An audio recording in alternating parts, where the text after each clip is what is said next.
Bens públicos.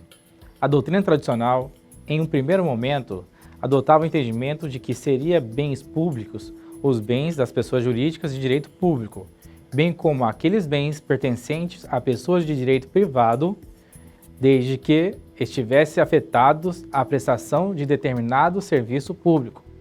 Ressalte-se, inclusive, que este entendimento é mais indicado para assegurar as garantias de tais bens, uma vez que as vantagens conferidas pelo ordenamento aos bens públicos não são prerrogativas do titular do bem, mas sim direito da coletividade.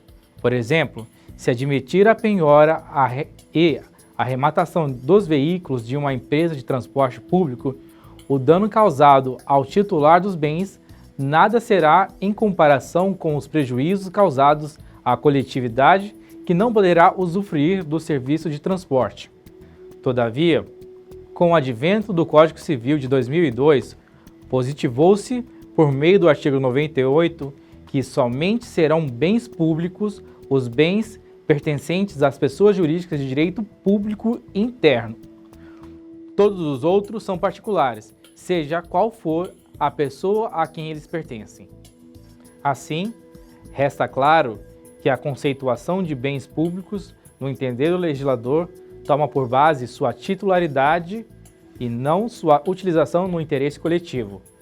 Isso porque, não obstante os bens das pessoas jurídicas de direito público sejam bens públicos, e isso não se discute, o Código Civil não considera bens públicos os bens pertencentes às pessoas jurídicas de direito privado, ainda que estejam atrelados à prestação de serviços de interesse à coletividade. Para fins de prova, deve-se adotar esse segundo entendimento, ou seja, somente serão considerados bens públicos os bens pertencentes às pessoas jurídicas de direito público.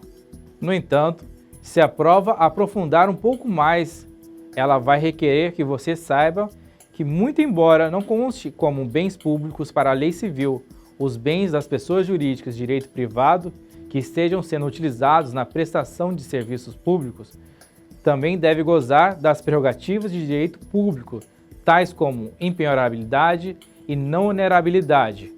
Assim mesmo, não sendo abarcados pelo conceito de bens públicos, o regime administrativo e as garantias inerentes a esse regime se aplicam a esses bens afetados ao interesse da coletividade. Se a titularidade é o único critério para definir o conceito de bens públicos, então a destinação vai ser relevante para fins de classificação. Classificação quanto à sua destinação. A classificação que tem mais relevo para as provas de concursos é o do artigo 99 do Código Civil, qual seja, bens de uso comum. São bens que a administração pública mantém para o uso livre da população em geral. Para a utilização normal desses bens, não há necessidade de autorização no poder público. No entanto, em determinadas situações, quando houver interesse de particulares em fazer utilização especial desses bens, deverá haver regulamentação do ente estatal. Como exemplos, nós podemos citar praças, ruas e praias. Bem de uso especial. São bens para a prestação do serviço público pela administração ou conservados pelo poder público com finalidade específica. Esses bens podem ser bens de uso especial direto, que são aqueles que compõem o aparelho estatal, como exemplo, escolas públicas, logradouros onde se localiza a repartição pública, automóvel oficial, entre outros. Também pode ser bens de uso especial indireto. Nesses casos, o ente público não utiliza os bens diretamente, mas conserva os mesmos com a intenção de garantir proteção a determinado bem jurídico de interesse da coletividade. Podem ser citadas como exemplo as terras tradicionalmente ocupadas pelos índios, as terras públicas utilizadas para a proteção do meio ambiente, bens dominicais ou também bens dominiais. São bens que não têm qualquer destinação pública. Como exemplo, nós temos as terras devolutas, bens móveis apreendidos sem utilização definida. Nesse caso, Os bens somente ostentam a qualidade de bem público pelo fato de pertencerem a uma determinada pessoa jurídica de direito público. Haja vista o ordenamento jurídico adotar o critério da titularidade para a conceituação de bens. Mas cuidado, nem toda terra devoluta é bem dominical. Quando a terra devoluta tiver finalidade de proteção do meio ambiente, como exemplo, é um bem de uso especial, em virtude da finalidade pública. Afetação e desafetação de bens públicos. A doutrina costuma estabelecer que os bens que têm uma determinada destinação pública, seja de uso comum ou de uso especial, são chamados de bens afetados ou bens consagrados. Em sentido contrário, todos os bens que não têm nenhuma utilização no interesse coletivo, os bens dominicais, são chamados de bens desafetados ou bens desconsagrados. Os institutos da afetação e desafetação de bens decorrem do fato de que um bem desafetado pode passar a ter destinação pública específica, mediante afetação, e da mesma forma, um bem que tem destinação específica pode deixar de ostentar a qualidade de bem afetado mediante a desafetação. A afetação do bem público torna esse bem inalienável e destinado a determinada utilização do interesse coletivo. Por isso, para a doutrina majoritária, a afetação é livre, ou seja, não depende de lei ou ato administrativo específico, pelo que a simples utilização de fato no interesse da coletividade, seja para o uso comum ou para a utilização especial, já afeta o bem. Por seu turno, a desafetação torna o bem passível de alienação nas condições previstas em lei. Isso porque o Instituto retira da destinação pública e ele deixará de ser de uso comum ou uso especial e passará a ser dominical. Para que a desafetação seja feita licitamente, depende de lei específica ou manifestação do poder público mediante ato administrativo expresso, não ocorrendo com o simples desuso do bem. Em que pese este entendimento, sabe-se da possibilidade da desafetação dos bens de uso especial por fatos da natureza, como, por exemplo, no caso de um incêndio em uma escola pública que a deixe totalmente destruída, impedindo a sua utilização. Garantias. Os bens públicos gozam de determinadas prerrogativas decorrentes do regime jurídico de direito público que lhes é peculiar. Tais garantias podem ser divididas em 4 regras válidas para os bens que ostentam a titularidade pública. Como já dito, algumas dessas garantias se estendem também aos bens dos entes privados atrelados ao serviço público. Vale lembrar que as garantias não visam assegurar o direito do ente público, titular do bem, mas sim dos particulares que utilizam esses bens, colocados à disposição da coletividade. A inserção desses bens é corolário da supremacia do interesse público sobre o interesse privado. Impenhorabilidade. Não é possível a penhora em juízo de bens públicos para garantir a execução contra a fazenda pública. Primeiro, porque é inquestionável o prejuízo de toda a sociedade que usufrui o bem. E segundo, porque o Estado garante a execução por meio de orçamento público, uma vez que os débitos são pagos com respeito à ordem cronológica de precatórios, previsto no artigo 100 da Constituição. Dessa forma, o ente é solvente e não depende de constrição judicial para garantir os débitos. Mas atenção, até mesmo os bens dominicais, que não estão atrelados a qualquer finalidade pública, gozam dessa prerrogativa. Não onerabilidade. Os bens públicos não podem ser objetos de direito real de garantia, ou seja, um determinado bem público não fica sujeito à instituição de penhor, anticrese ou hipoteca para garantir os débitos do ente estatal. Imprescritibilidade. Trata-se da prescrição aquisitiva, ou seja, uso capião, a sua inoponibilidade ao poder público. Nesse sentido, os bens públicos não podem ser adquiridos pela posse mansa e pacífica por determinado espaço de tempo continuado, nos moldes da legislação civil. É importante salientar que a imprescritibilidade atinge também os bens não afetados, não sendo estes também passíveis de uso capião. A imprescritibilidade está expressamente prevista no artigo 102 do Código Civil.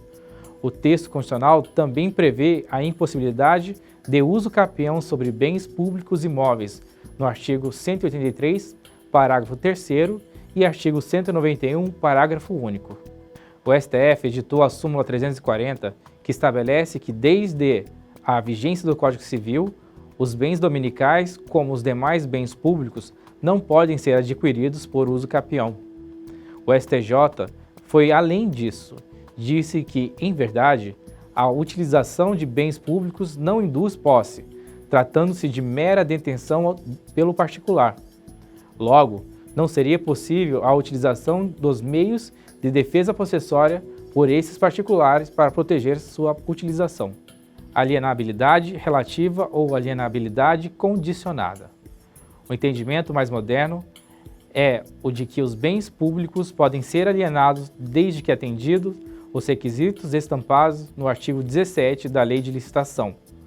O primeiro requisito é estar o bem desafetado da destinação pública, haja vista os bens afetados terem a característica de a inalienabilidade. A segunda exigência é a demonstração do interesse público na alienação deste bem. Ademais, se faz necessária a avaliação prévia do referido bem e, por fim, indispensável a realização de regular procedimento licitatório prévio à alienação. Para alienar os bens imóveis, é necessário, além dos 4 requisitos anteriores, uma autorização legislativa, ou seja, uma lei específica para alienação.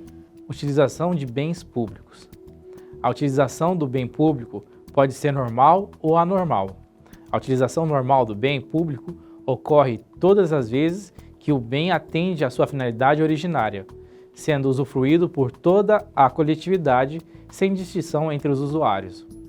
Se você quiser andar na praia, utilizar as vias públicas, pode fazer normalmente. Não há necessidade de qualquer consentimento do Estado para isso. Muitas vezes, o particular decide utilizar bens públicos de forma especial ou anormal.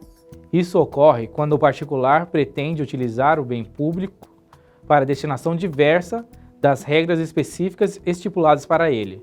Por exemplo, fazer um casamento na praia, fechar o trânsito da rua para organizar uma festa de São João, ou espalhar mesas de bar na calçada em frente.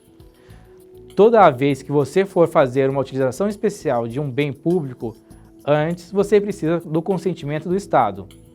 Esse consentimento pode ser dado de 3 formas: autorização, permissão ou concessão. Autorização é um ato administrativo, unilateral, discricionário e precário, feito no interesse do particular. Por exemplo, casar na praia. Ato unilateral é o poder da administração pública de manifestar sua vontade independente da vontade do particular. Ato discricionário é a análise de oportunidade e conveniência. E ato precário é o ato que pode ser desfeito a qualquer tempo e não gera direito adquirido. Permissão é um ato administrativo unilateral, discricionário e precário, feito no interesse do particular juntamente com o interesse da administração pública. Por exemplo, feira de artesanato, difusão de cultura e direito à informação. Mas cuidado, se houver mais de um interessado, deve haver licitação. Concessão. A concessão é contrato administrativo. Assim, como é contrato, não pode ser precário. A relação contratual retira a precariedade. A concessão requer um investimento maior do particular. Assim, esse investimento gera direito à indenização. Como, por exemplo, podemos citar um box no mercado municipal ou um restaurante na universidade. Bens e espécies. Os bens e espécie é decoreba da lei. Cai exatamente o que está no texto da Constituição. Não tem como fugir. Vocês têm que ler e reler os artigos 20 e 26 da Constituição até decorar. O artigo 20 fala sobre bens da União e o artigo 26 fala sobre bens dos Estados. Eu vou comentar alguns incisos desses artigos e o resto vocês leem em casa. O inciso 2 do artigo 20 diz que são bens da União as terras devolutas indispensáveis à defesa das fronteiras, das fortificações e construções militares, das vias federais de comunicação e a preservação ambiental definida em lei. As terras devolutas são terras que não sofreram apossamento de ninguém. A Lei 6383 de 76 prevê a ação discriminatória para a separação e limitação das terras devolutas quando não for possível fazê-lo na via administrativa. Ressalta-se que as terras devolutas são, como regra geral, pertencentes aos Estados-membros, consoante o artigo 26, inciso 4 da Constituição, pertencendo excepcionalmente à União as terras devolutas indispensáveis à defesa das fronteiras, das fortificações e as construções militares, das vias federais de comunicação e a preservação ambiental. O inciso 3 do artigo 20 também diz que são bens da União os lagos, rios e quaisquer correntes de água em terreno de seu domínio ou que banhem mais de um estado, sirvam de limites com outros países ou se estendam a território estrangeiro ou deles provenham, bem como os terrenos marginais e as praias fluviais. Esse inciso também excepcionaliza a regra geral de que pertence aos Estados-membros os rios e correntes de água que se encontrem em seu território. O inciso 4 do artigo 20 também diz que são bens da União as ilhas fluviais e lacustres nas zonas limítrofes com outros países, as praias marítimas, as ilhas oceânicas e as costeiras, excluídas destas as que contenham a sede de município, exceto aquelas áreas afetadas ao serviço público e à unidade ambiental federal, e as referidas no artigo 26, inciso 2. O artigo 25 do Código de Águas estabelece que são bens dominicais, salvo quando lhes for dada alguma destinação pública, as demais ilhas fluviais e lacustres pertencentes aos Estados-membros, conforme o artigo 26, inciso 3 da Constituição. O inciso 5º do artigo 20 também diz que são bens da União os recursos naturais da plataforma continental e da zona econômica exclusiva. Ressalte-se que a plataforma continental e a zona econômica exclusiva não pertencem à União, mas tão somente os recursos naturais ali encontrados.